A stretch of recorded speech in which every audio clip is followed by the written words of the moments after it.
All right, so we will begin now our first panel of the day, which is entitled Speaking Out, Challenging the Center.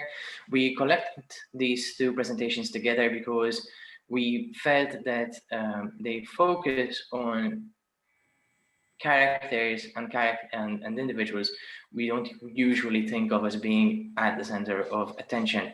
So we'll start with Muditha Dharmasiri, who is a Fulbright scholar from Sri Lanka, who is currently working as a lecturer at the Department of Classical Languages at the University of Paradeniya in Sri Lanka.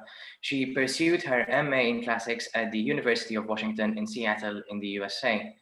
Her research interests include comparative studies in the use of mythology in Greek, Roman, and Sri Lankan theatre, and Roman mime actresses. Muditha further intends to commence her PhD research on clashing depictions of Roman female performers in literary and epigraphical sources. She also works in contemporary theatre productions and interdisciplinary performance art projects as a director and an artist. And she is today presenting her paper entitled From Old Men to the Furies, the Development of the Chorus in Aeschylus's Oresteia. So thank you, Muditha, and I hand over to you. Thank you so much for that introduction, and it's such a privilege to be here with you all virtually. So I will first share my screen with you.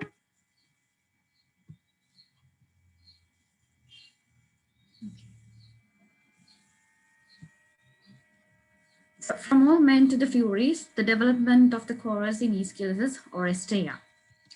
So, like when reading Greek tragedy, some might actually occasionally tend to find the chorus tedious to read, and some might skim or not read it at all. True, they are long and challenging to read at first. But what if someone is watching these plays on stage? Will it be the same experience? Who would want to skip the singing and dancing choruses in exotic costumes? Well, the experience can differ from one person to another. However, when it comes to Greek tragedy, one cannot simply dismiss the chorus itself. So in Greek tragedy, the chorus plays a very important role as a character within the play itself. They remain on the stage after the prologue to the end of the play, either singing, dancing, or conversing with the characters. In the parados, which is the entry song, they introduce themselves and their connection to the main character while providing details regarding the plot. Most of the time, the chorus consists of marginalized groups, like as in women, slaves, or old men, expressing the unheard voice of society. As Ruby Blonder states, they are in contrast to the heroic individuality of the main characters because they are anonymous and identified as a group. However, their function and involvement in the play as a group changes from one play to another. One of the most discussed arguments regarding the tragic chorus is about its function as the ideal spectator. Scholars like Albert Weiner, Helen Foley analyze this matter, raising the issue of dramatic irony and state that a spectator in the audience is much more aware of the events on the stage compared to the chorus itself. So struggling along this line, Foley explores the choral identity within the Greek tragedy and how the gender plays with the issues raised in the choral odes. And when it comes to trilogy, as Ian Storey and Arlene Allen mentioned, it gave the space for the playwright to explore the personal development of the characters and to weigh their actions against the consequences beyond the scope of one play. So the only extant Greek trilogy that we have, Aeschylus' Oresteia, provides us the opportunity to trace this gradual development of the chorus in a trilogy as well. So the interaction between the characters and the chorus is central to the entire trilogy. So this paper focuses on the progress from a passive chorus to an active chorus and how the social status and the gender of the chorus affect the characters and the plot of the tragedy. First, the paper discusses the function of the chorus within each of the plays separately. Then it follows an analysis of the development of the chorus and how this change affects the trilogy as a whole. As the play Agamemnon begins, the first scene with the watchman reveals us the news of the victory of the Greeks via the beacon of light. The sleepless watchman is jubilant over this news and runs over to deliver the message to the queen. So this scene contrasts with the ignorant chorus who appears next in the play. These old men of Argos recollect the events of the Trojan War, and amidst their song, Clytemnestra's triumphant cries are heard from within the palace, and then she appears and lights the altars, paying no heed to the chorus. This is not a news that she wants to share with them at once because her mind is preoccupied with another plan. While she carries on, the chorus introduces themselves like this: We are the old, dishonored ones, the broken husks of men. Even then they cast us off. The rescue mission left us here to prop a child's strength upon a stick. They end this with saying that they become children once again. From the beginning of the play, this chorus of all men delivers lengthy chorus songs and participates little in the action of the play. Their role in the tragedy is quite passive, but their status and gender have an effect on the characters. For one thing, they stand in contrast to Agamemnon in character as they are old and feeble, and due to these reasons, they could not go to war. This indicates the fact that only the capable men would go to war. On the other hand, they stand close to Aegisthus in character. Like them, he was indoors while Agamemnon went off to conquer a foreign land. The old age gives them a legitimate reason for staying at home, but what is Aegisthus' reason? This contrast further denotes Aegisthus' weakness as a man. And the lengthy paradox gives a glimpse of the background story, especially with an emphasis on the sacrifice of Iphigenia. The description of the sacrifice heightens the tragedy of the family while rendering the crime of Agamemnon more visible. Slip this trap in her gentle curving lips. Here, gag her heart. A sound will curse the house. Even before the sacrifice scene, they try to enact and utter the words of Agamemnon, and in a way, they look at this act with scorn for not deserting the fleet and failing the alliance, but for choosing to offer his own daughter's blood. With such scenes, one might wonder whether they have a conflict of interest with their king. However, after this paradox, they say that they respect the power of the queen since it is the right thing to do in the absence of the king. But they do not trust her completely and doubt her when she mentions the victory of the Greeks that she learns through the beacons. This is just because she is a woman, because they say rumors voiced by women come to nothing. Interestingly, they have actually tolerated the rule of a woman for the past 20 years. The chorus in the second Stasimon echoes the fear that Agamemnon initially had regarding the tapestry. Agamemnon proudly treads the tapestry after being persuaded by Clytemnestra.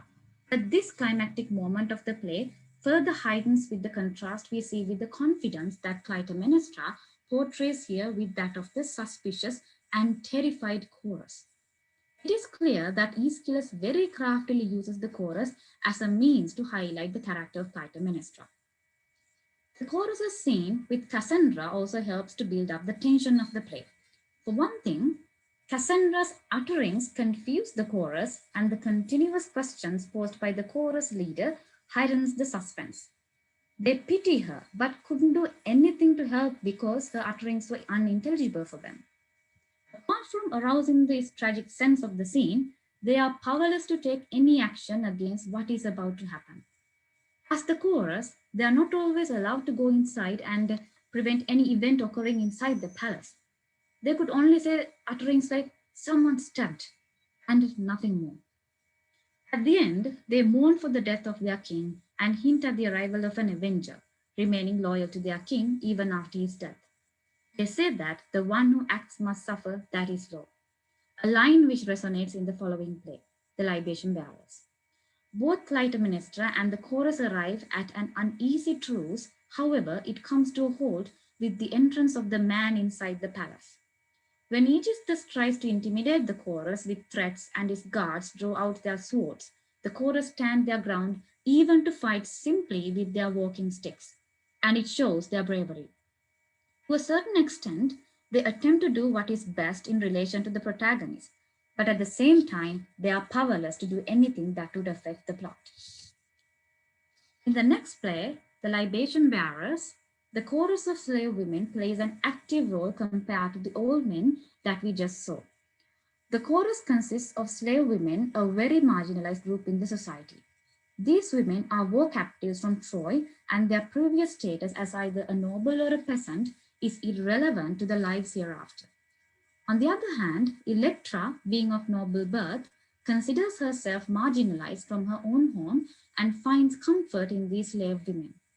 Why would she confide her deep thoughts to these women who are not her kin or even from her own land?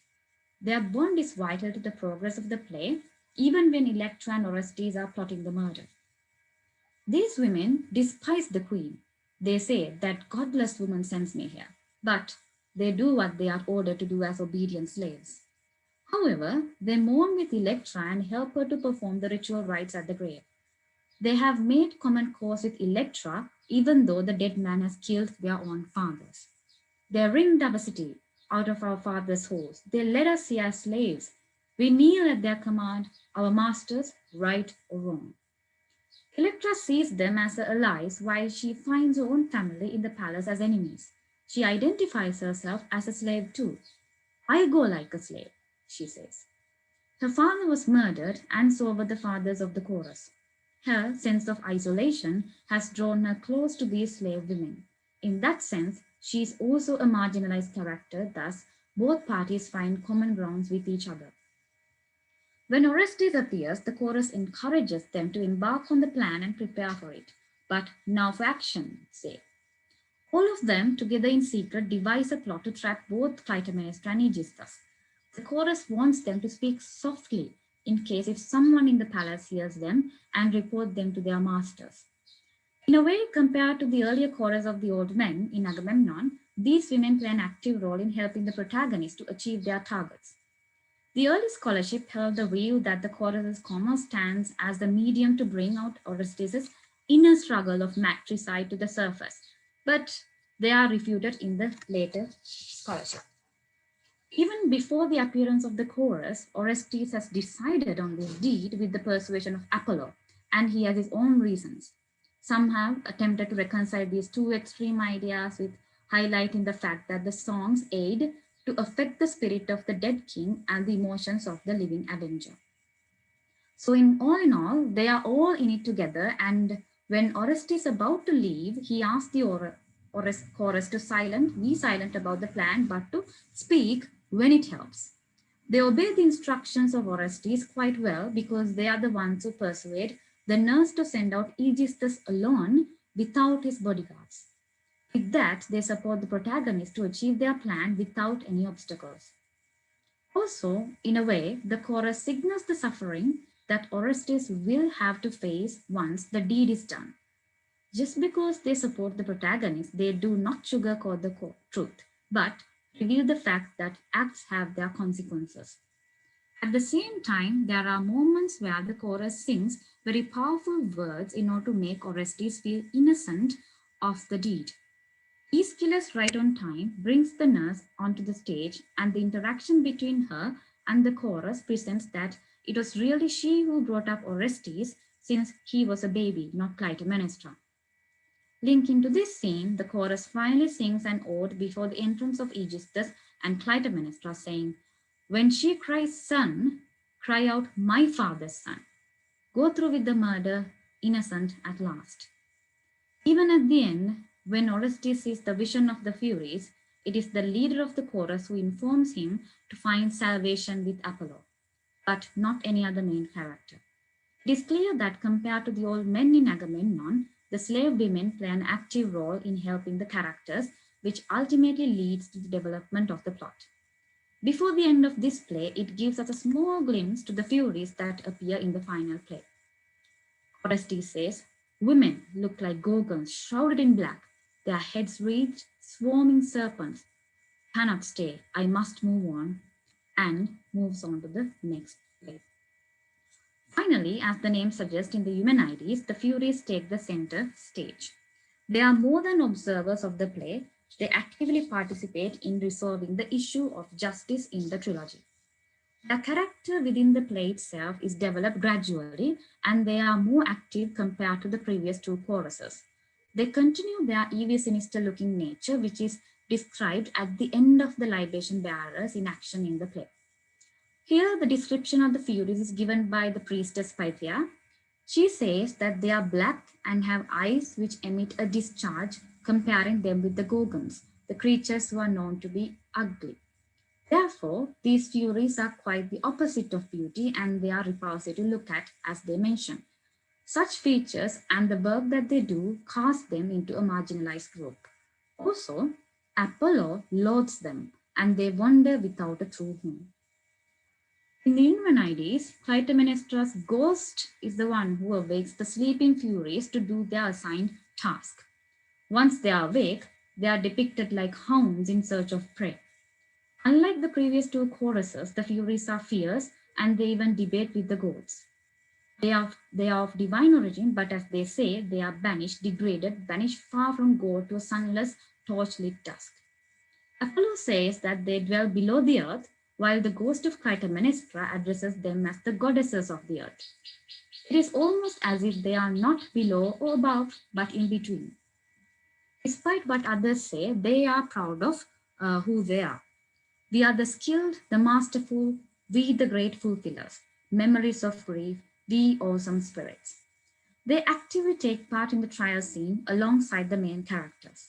The leader of the Furies acts as the prosecutor, and such an involvement of the chorus is absent from the previous plays.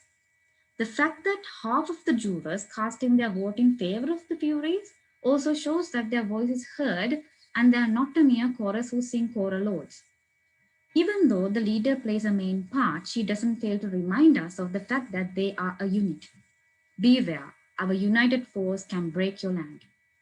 As Orestes leaves the stage, only Athena and the Furies remain, further highlighting that their role is much prominent than Orestes in the play. As Trousdale states, Orestes is almost the passive hero of the trilogy, whereas the conventional male quest for honor, recognition, verbal mastery, and power were claimed by Clytemnestra, Athena, and the Furies. As he further argues on this matter, Aeschylus has tried to recover the lost feminine potential which occurred with the death of Iphigenia, Cassandra, Clytemnestra, and the marginalized Electra. The Furies go through a change of perspective and ideology, creating an effect on the overall plot. However, their gradual change into the kindly ones has an impact on the entire trilogy. This at the end highlights Athenian democratic values. Athenian freedom of speech enabled them to solve the issues without any further bloodshed.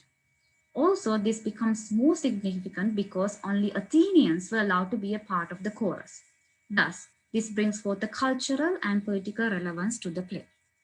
And the brutal strife, the civil war devouring men, I pray that it never rages through our city. Know that the good Greek soil never drinks the blood of Greeks. The latter part of the Furies songs denotes contemporary political and social ideologies relevant to the Athenians.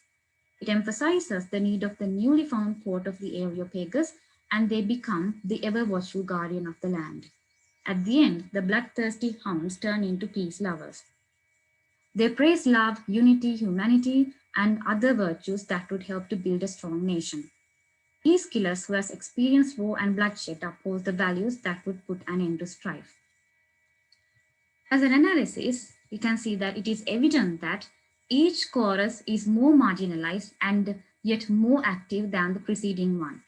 For instance, the old men are free male citizens and their only weakness, being old, make them invalids, a condition any human being has to expect in life. Secondly, the slave women are more inferior due to their social status and gender, but they are active compared to the old men citizens in Agamemnon. This division is significant because both have a connection to war. It could have been young male citizens instead of old men, but the war required the presence of the able men. On the other hand, with the victory of the Trojan War, war captives are a prize for the winning party. Thus made way to the appearance of slave women from Troy in the libation bearers. Finally, the Furies become peacemakers, reminding us of the atrocity of bloodshed and value of peace. In a way, this gradual development shows the more marginalized ones tend to be more active. Moreover, one cannot dismiss the visual implication of the chorus in this trilogy on stage. Starting from the old men with walking sticks who seem to be feeble on stage, with slow movement gives a good start to the tragedy, building up its gradual rise. Next, the lamenting captive slave women in black draw on the impending doom. In Agamemnon, the plot was devised by Clytemnestra along with Aegisthus, whom we only see at the end. However, the active participation of the chorus of slave women in the revenge plot is quite visible from the beginning, and they are not in the dark except for the ones inside the palace. Therefore, the roles have reversed. This becomes striking on stage because they conspire together with Electra and Orestes. Lastly, the appearance of the terrifying Furies completely changes the course of the play visually. Therefore, the change of costumes would have made this factor more visible on stage. As Foley states, Aeschylus is actually known for his spectacular dramaturgy in respect to costume and choral performance. Thus, it makes sense as to why he has given much prominence to his choruses in his tragedies. So Aeschylus, starting with the passive chorus and ending the trilogy with the energetic, active chorus, who are quite vital to the plot of the play, suggests that even the passive chorus aids to build up the character portraits of the protagonists. Also, as a group, their voice becomes stronger towards the end of the trilogy, revealing the power of a collective. In regard to gender, women who are not supposed to be heard or spoken about become much prominent in a male-oriented society, and they are portrayed as trustworthy to the main characters. Finally, Aeschylus brings out the Athenian democratic values and manages to end the cycle of blood feud by turning the Furies' minds away from Orestes through the persuasive speech of Athena. Therefore, this gradual development that we saw of the chorus is quite apparent in relation to the characters and the plot of the plays. Thank you so much.